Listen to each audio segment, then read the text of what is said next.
Hay algunos que no conozco, pero la verdad que para mí es una alegría poder estar acá. Es un lugar muy amado por mí, por Alicia, por mis hijos. eh, y realmente me conmueve que pueda estar la iglesia llena, me conmueve que podamos estar todos viniendo a la casa de Dios.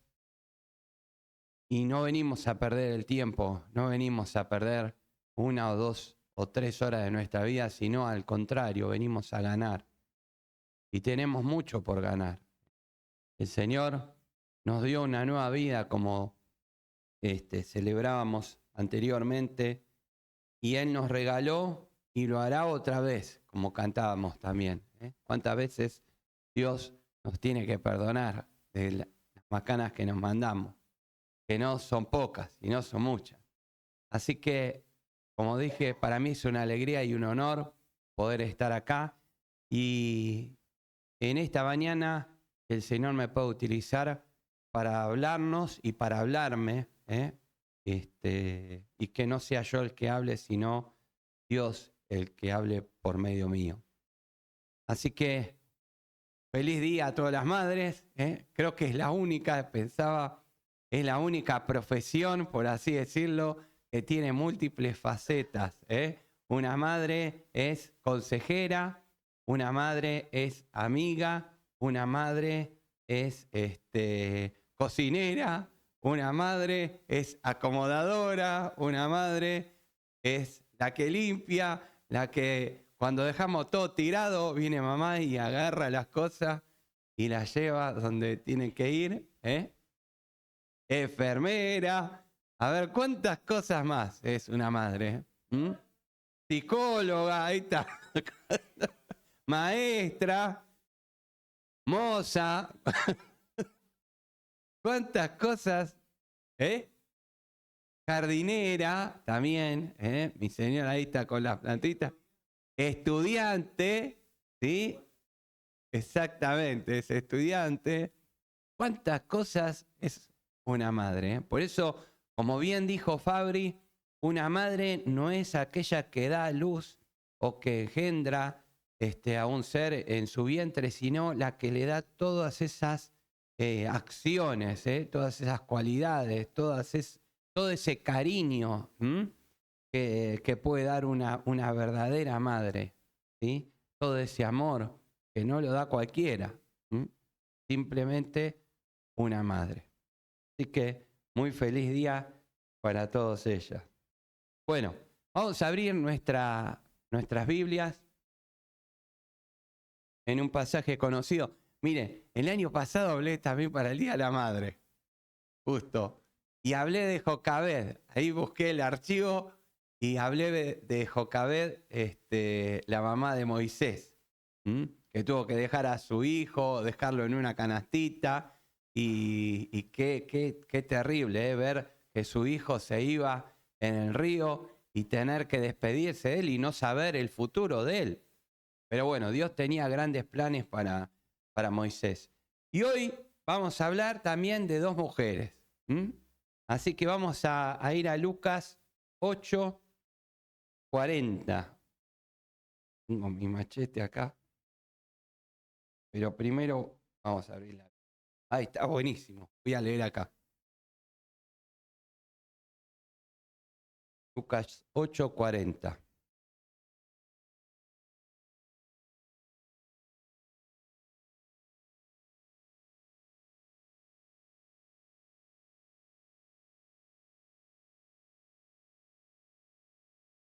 Bueno, dice así. ¿Lo tienen todos? Vamos. Cuando volvió Jesús, le recibió la multitud con gozo, porque todos le esperaban. Entonces vino un varón llamado Jairo, que era principal de la sinagoga, y postrándose a los pies de Jesús, le rogaba que entrase en su casa, porque tenía una hija única, como de 12 años, que se estaba muriendo, y mientras iba, la multitud le oprimía. Saltamos al 49. Ahí está. Estaba hablando aún, o sea, habla de Jesucristo, estaba hablando aún cuando vino uno de la casa del principal de la sinagoga, o sea, de Jairo, uno que estaba con Jairo, o sea, que trabajaba para Jairo, y le dijo a Jairo, tu hija ha muerto, no molestes más al maestro. Seguimos en 50. Oyéndolo Jesús le respondió, ¿lo leemos todos? No temas, cree solamente y serás salvo. Exacto. Entrando en la casa, no dejó entrar a nadie consigo, sino a Pedro, a Jacobo, a Juan y al padre y a la madre de la niña. ¿Qué le había pasado a la niña? Había muerto. 53. 52. Y lloraban todos y hacían lamentación por ella. Pero él dijo, leemos todos, no lloréis, no está muerta, sino que duerme. 53. Y se burlaban de él sabiendo que estaba muerta.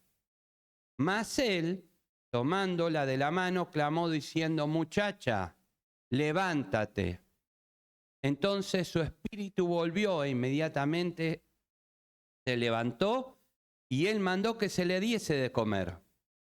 Y sus padres estaban atónitos, pero Jesús les mandó que a nadie dijesen lo que había sucedido.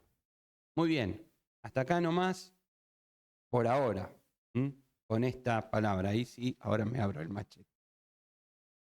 Bueno, muy bien, tenemos a una persona que era un principal de la sinagoga. ¿Dónde ocurre esto? ¿Dónde está pasando esto? En Capernaum, exactamente. Capernaum estaba era una ciudad que estaba a la orilla del mar de Galilea y tenía una base con el ministerio de judíos, pero sí tenía una población que estaba compuesta por judíos y por gentiles. Así que el Señor Jesucristo estaba en ese lugar y hacía su ministerio a orillas de ese mar y a otra orilla, porque recordamos también que en capítulos anteriores el Señor calma la tempestad. En Lucas también es cuando Él calma la tempestad. Así que era una ciudad que estaba compuesta por judíos y gentiles y había sinagogas y lugares de encuentro también en esa gran ciudad compuesta por esa clase de gente. Pero bueno, más allá de eso, ¿quién era Jairo? La Biblia nos introduce en el nombre de una persona que se llamaba Jairo y no era el cantante, como me dijeron hace un tiempo, digo, le conté, me dice, ¿Jairo el cantante? No, Jairo el cantante no es, era otro Jairo. Ahora bien, ¿quién era Jairo?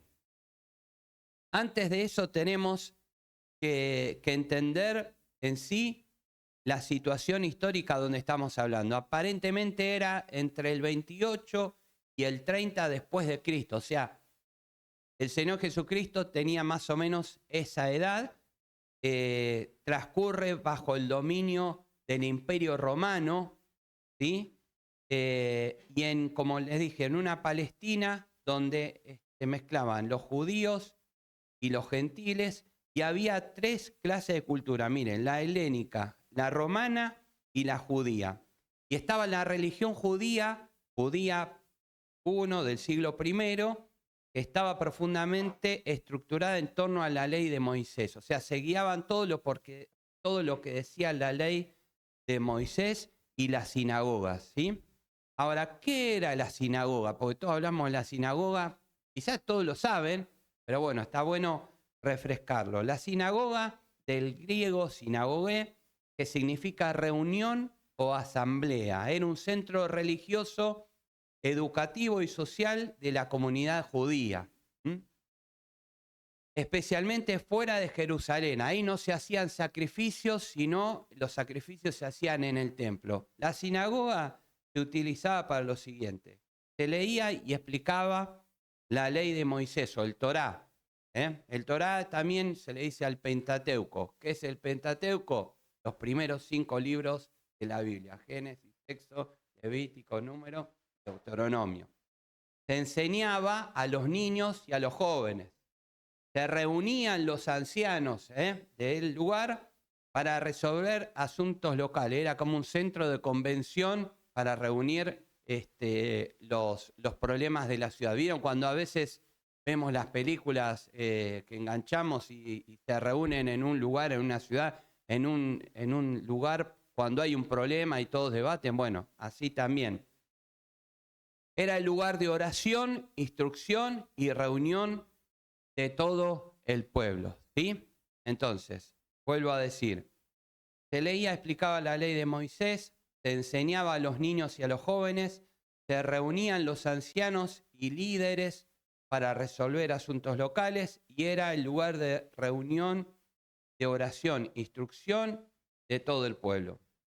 Ahora, ¿qué hacía el jefe de una sinagoga? ¿Vieron? La Biblia habla de él, un principal de una sinagoga, que era Jairo.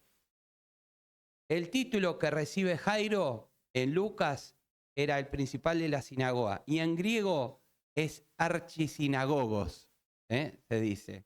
Un archienemigo no, es archisinagogos, que literalmente significa el que preside o gobierna la sinagoga, ¿sí? Sus principales funciones: dirigir el culto público, decidía quién leería la Torá y quién iba a hablar, o sea, quién de los profetas iban a hablar en el culto. Organizaba quién hacía la oración o la enseñanza del día. Mantenía el orden durante la asamblea. Después, cuidaba el edificio y su mantenimiento. Supervisaba el edificio, los rollos sagrados, las lámparas, los utensilios. Se aseguraba de que el lugar estuviera limpio y preparado. Coordinaba la enseñanza religiosa.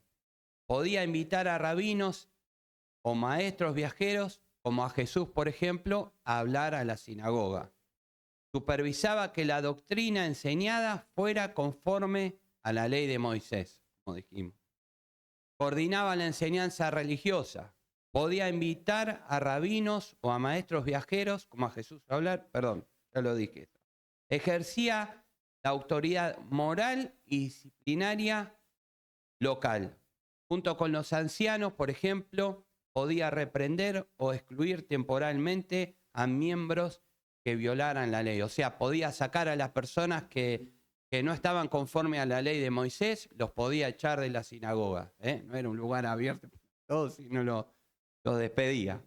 Era respetado como una figura de autoridad entre el pueblo. ¿Qué otras características de un jefe de una sinagoga? Y esto es importante: era elegido por la comunidad local, no impuesto por los sacerdotes. Era elegido por la comunidad, por el lugar donde él estaba, por el pueblo, pero no era impuesto literalmente por los sacerdotes que estaban en la sinagoga. Normalmente era un hombre mayor, instruido en la ley y con muy buena reputación. No era necesariamente fariseo o sacerdote, aunque podía tener relación con ellos. Su cargo combinaba liderazgo religioso y social. Ahora bien, la condición de Jairo, ser el principal de la sinagoga, significa que Jairo era respetado, como dijimos, tenía que ser una persona intachable, reconocido en su ciudad, tenía responsabilidades sobre la enseñanza religiosa y el orden comunitario, representaba el núcleo del judaísmo local y su acercamiento a Jesús demuestra una gran humildad y fe. Acuérdense que el relato decía que él se acercó a Jesús por una necesidad. Así que una persona de su entorno o de carácter social, de su carácter social, sí, bien digo, no se podía relacionar o era muy prudente para relacionarse con una persona que no conocía tan bien. Sin embargo, él fue y se acercó al Señor Jesús. ¿Cuál era la posición de Jairo dentro de la sociedad judía que estaba en ese momento? Ocupaba un alto estatus social y religioso. Estaba, aunque no era sacerdote del templo, la élite del judaísmo local lo respetaba y acataba las órdenes que él tenía. Su posición combinaba autoridad religiosa, autoridad social, autoridad administrativa, y en los pueblos pequeños y medianos, o sea, los alrededores que estaban alrededor de esa ciudad, el jefe era una de las personas más influyentes y honradas a nivel de los escribas, fariseos o magistrados locales. En cuanto a su nivel económico, la mayoría de los archisinagogos provenían de familias con muy buen nivel económico, porque el cargo no era pago, sino era honorífico y no asalariado, ¿sí? O sea, lo hacían ad honores, todo lo que hacían en ese momento. Por eso tenían que tener un buen pasar económico. La mayoría eran propietarios o comerciantes prósperos, ¿sí? Capaces de dedicar su tiempo completo a la función que tenían en ese momento, y en ocasiones ellos mismos financiaban las reformas que habían en la sinagoga o en los rollos, por ejemplo. ¿Qué eran los rollos? Los rollos justamente eran partes de la Biblia que aplicaban la enseñanza en ese momento. No estaba la Biblia así en papel como la tenemos hoy en día, o mucho menos así en digital. Entonces leían los rollos, y los rollos eran parte de la enseñanza bíblica. Así que podemos presumir que Jairo era una persona adinerada, bastante importante, con muchos recursos económicos en ese momento. Prestigio religioso y moral. Era visto como un ejemplo de piedad, conocimiento de la ley y fidelidad a la tradición judía. Su palabra tenía peso moral y espiritual. Era respetado por los fariseos, escribas y ancianos, aunque sin formar parte del sacerdocio de Jerusalén. Por eso la acción que tiene Jairo sorprende a las personas que tenían alrededor de ellos, porque dice en Lucas 8:41 que él se humilla públicamente y se postra ante los pies del Señor Jesucristo. Y le ruega por la salud de su hija. Ahora bien, volviendo al tema del Señor Jesucristo, fe frente al miedo, hay en una parte del título. Lucas 8:50 de la NBI, que dice el Señor Jesucristo a Jairo: no temas, cree solamente y ella será sanada. Esta frase que le dijo el Señor Jesucristo indudablemente lo motivó a Jairo, movió su corazón, lo puso en una serie de temor y fe, en una encrucijada, no sabía qué hacer. Más cuando le dijeron que ya su hija había muerto. Una niña de 12 años, pensemos en el contexto, en un tiempo donde la medicina no estaba tan avanzada como lo está hoy en día, donde por ahí una fiebre la podía matar, siendo tan joven, 12 años, donde cualquier enfermedad tenía un diagnóstico quizás aterrador. Entonces, el Señor Jesucristo, un extraño que no sabía, que no lo conocía, que por ahí lo había escuchado y lo había visto de lejos, o por ahí había escuchado de otros hablar, le dijo: tené fe, si crees solamente va a vivir, aunque una persona de su confianza había dicho que ya se había muerto. Es un sentimiento que tiene desencontrado. Ahora bien, en cuanto al Señor Jesucristo, En el caso de la niña, también significa pureza y restauración. En el judaísmo del siglo I establecía una serie de pautas que tenían que cumplir las personas. Por ejemplo, el Señor Jesucristo, ¿qué dice en el relato de la Biblia? Que cuando va a la casa hace entrar a la esposa, a Jairo, a Jacobo y a Juan, a ellos solos. ¿Y qué hace el Señor Jesucristo? Va donde estaba la niña, la toca. ¿Mm? Ante la ley judía, cuando tocaban a un muerto, a un cadáver, tenía se declaraba impuro por 7 días. Sin embargo, el Señor revierte eso. Se toma su mano y declara vida. El gesto expresa que la muerte no puede contaminar al autor de la vida. Este gesto que el Señor Jesucristo tuvo, a una muerta le dio vida.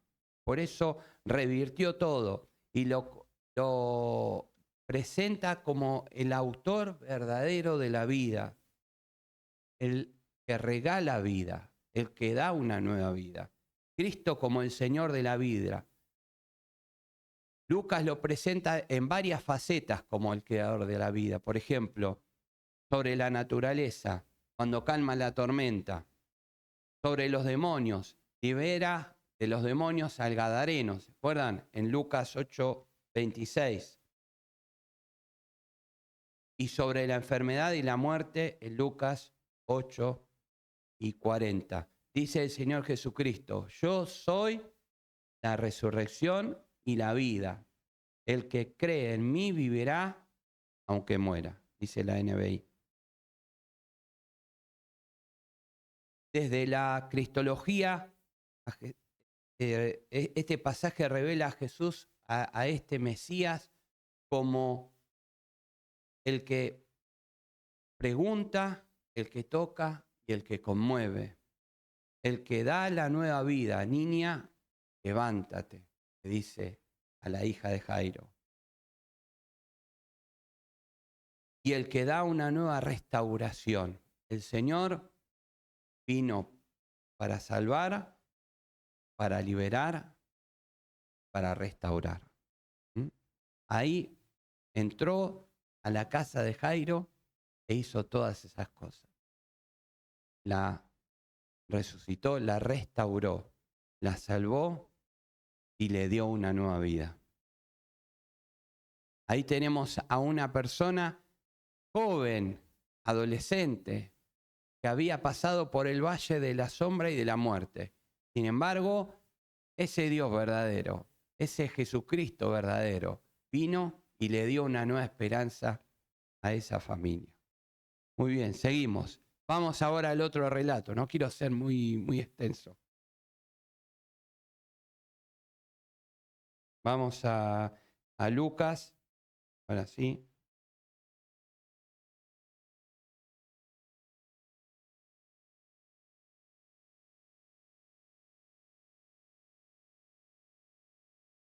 Al 43.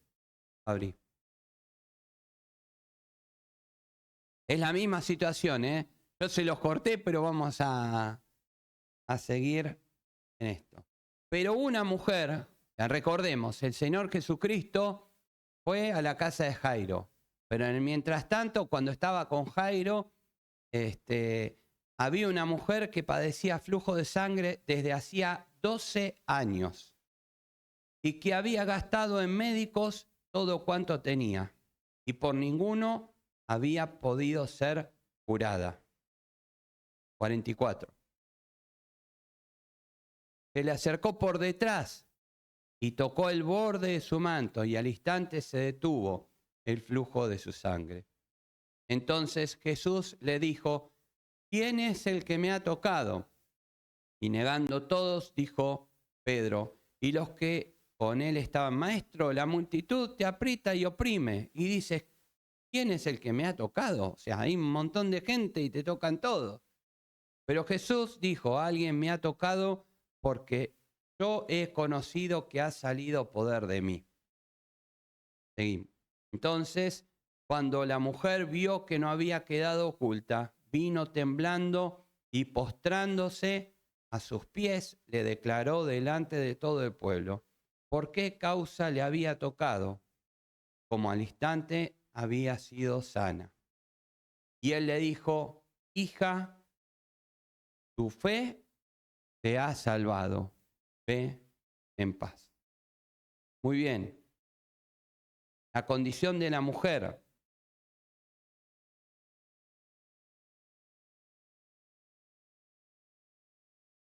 Antiguamente, cuando una mujer tenía flujo de sangre, también era considerada impura, ¿eh?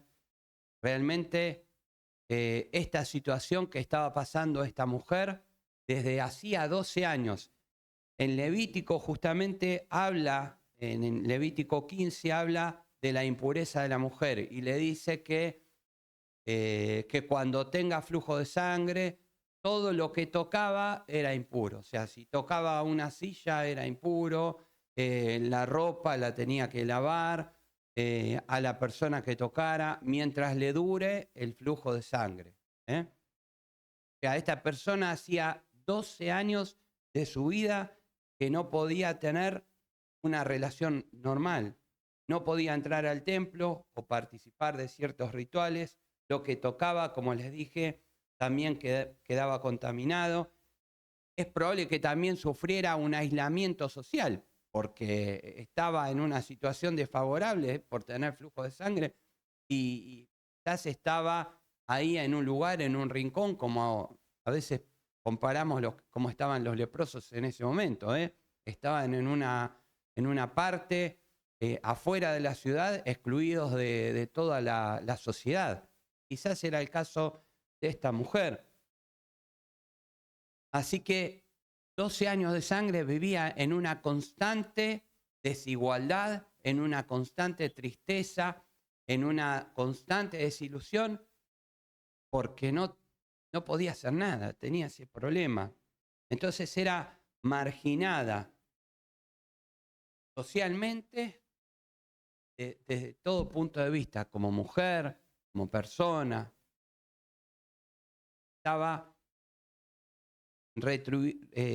¿cómo se dice? Estaba fuera de la sociedad. ¿Mm? Así que, empujada por esta marginalidad, como que se veía esta persona, ahí es que toma la iniciativa y va al encuentro con el Señor. Pero imagínense a esta mujer que por ahí le decían de todo, o no le creían, o la rechazaban, como les dije anteriormente. Ella va sumisa y trata de humillarse ante el Señor y toca una parte, porque ella pensaba, bueno, si Él es tan poderoso, tocando su manto, quizás pueda ser sana. Entonces fue, ahí se acobachó entre medio de la multitud, tocó su manto y automáticamente fue sana. Después nos habla la Biblia de que gastó todo lo que tenía, o sea, fue de médico en médico, fue a buscar a una cosa, fue a buscar la otra, pero nadie le daba solución. Gastó hasta el último recurso económico para poder ser sana. Sin embargo, nadie le había podido solucionar el problema. Y ella va al encuentro con el Señor.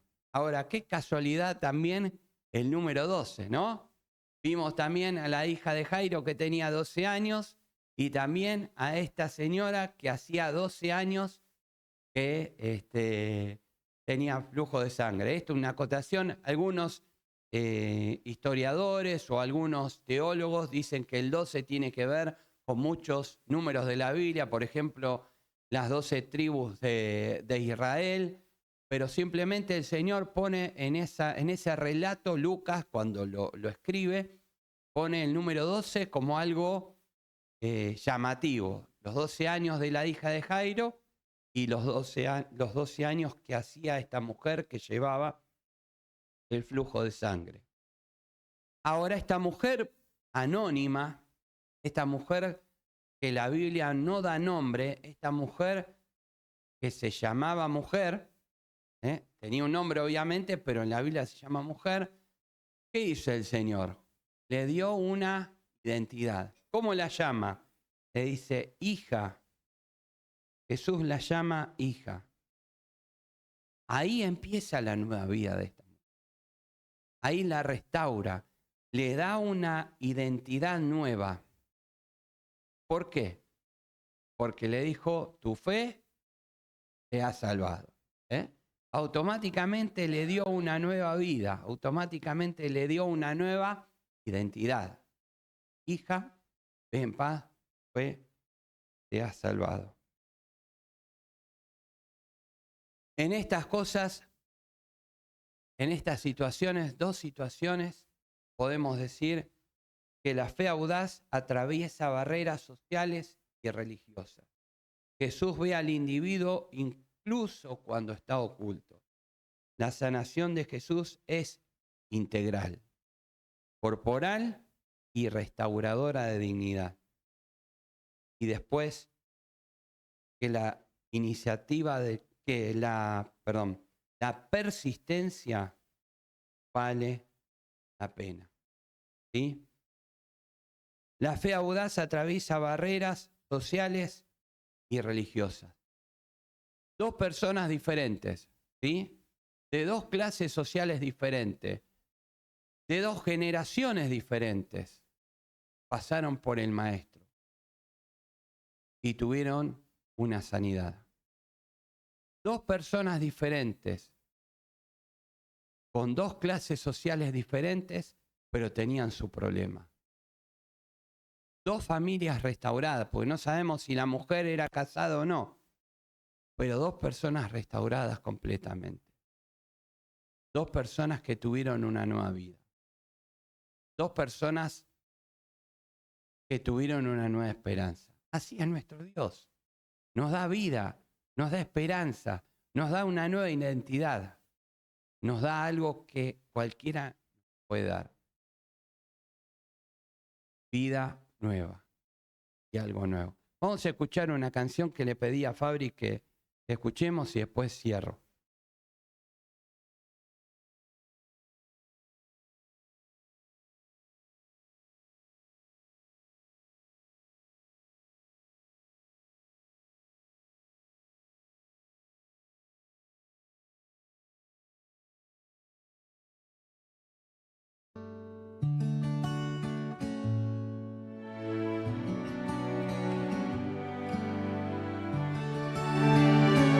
A veces das y a veces quitas, tu voluntad puede doler, pero sé que todo obra para bien. El mundo quita y no perdona, y soy culpable yo también. ¿Cómo es que todo sigue obrando para bien? Y sí, no es fácil seguir, pero un día te oí. Me llamaste y lo difícil sería no estar junto a ti.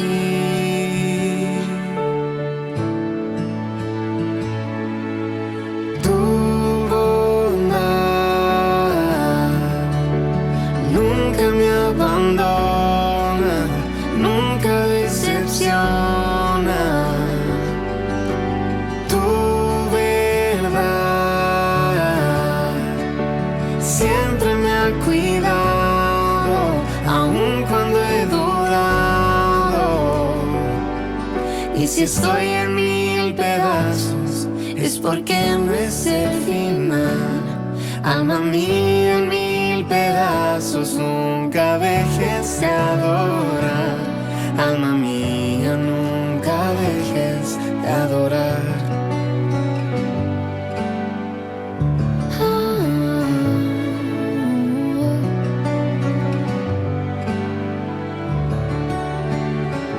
Un día más en el desierto, donde me hablas en silencio Y me recuerdas, todo obra para bien. y Sí,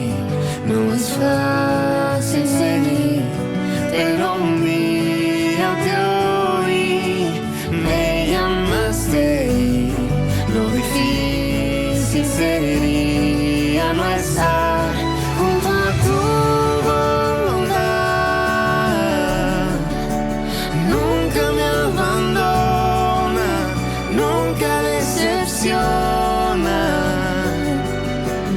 Tu verdad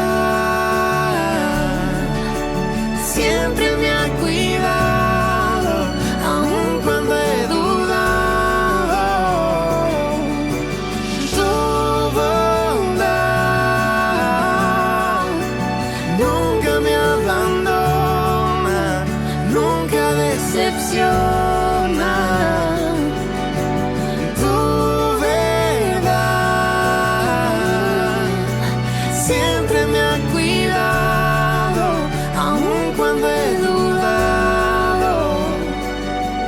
Y si estoy en mil pedazos, es porque no es el final. Alma mía en mil pedazos, nunca dejes de adorar. Alma mía, nunca dejes de adorar.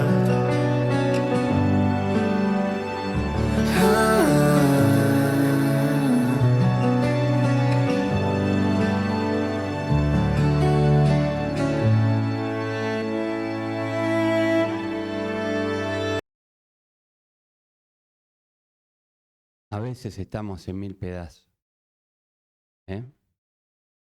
A veces estamos mal. Miren, esta canción me la hizo escuchar Alicia el viernes cuando la compartía con una persona que estaba pasando por una prueba importante. A veces das y a veces quitas. Vimos una historia, como les dije, de dos orígenes diferentes y de dos situaciones diferentes. Y a veces tenemos que pasar por problemas. Y a veces pasamos por dificultades, como pasó la hija de Jairo y como pasaba esta señora. Pero entender, como dice esta canción, que si estoy en mil pedazos, no siempre es el final. Que el Señor está ahí para cuidarte. Donde cuando ya no hay esperanza,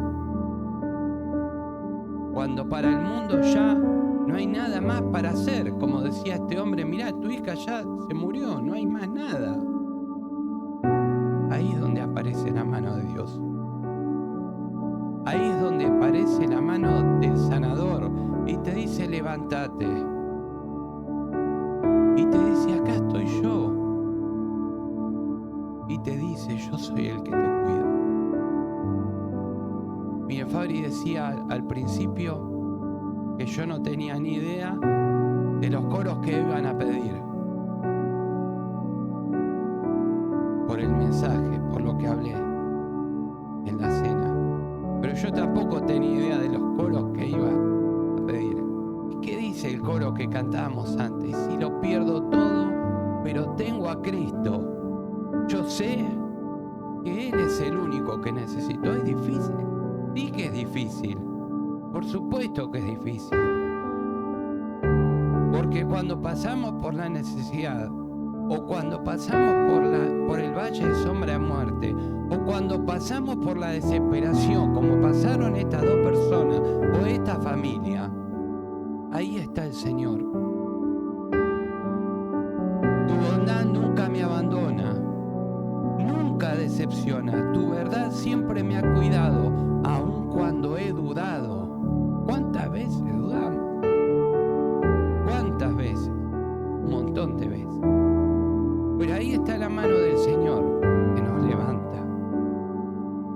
Ahí está la palabra justa que nos sostiene. Ahí está la roca. Esa es la iglesia. No para algunos, como leíamos anteriormente, sino para todos. La iglesia es una sola, porque el Creador es uno solo, y es Él el que gobierna. Aun cuando la gente te decepciona, cuando vos confías en una persona pero te defrauda, el Señor nunca te va a defraudar. El Señor siempre va a estar ahí. Aun cuando le hayas dado la espalda millones de veces, el Señor te va a levantar y te va a decir, levántate, y te va a tomar de la mano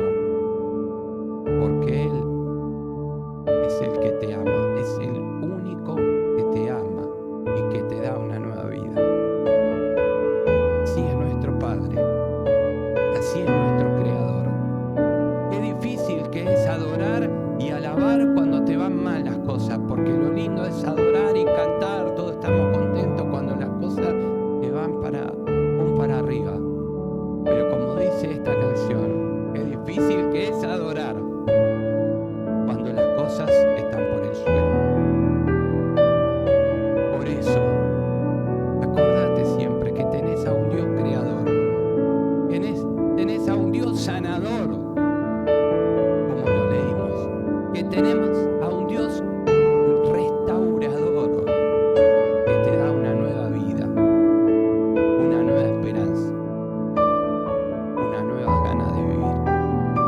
Nadie te lo va a dar, nadie, ni todo el oro del mundo te va a dar eso que Dios te da, porque es eterno, porque es tangible, porque es algo valioso que ningún ser humano te puede dar. Tu bondad nunca me abandona y nunca decepciona. Tenemos que estar en 1000 pedazos, a veces sí, vamos a estar en 1000 pedazos, vamos a estar mal, pero la bondad de Dios es grande.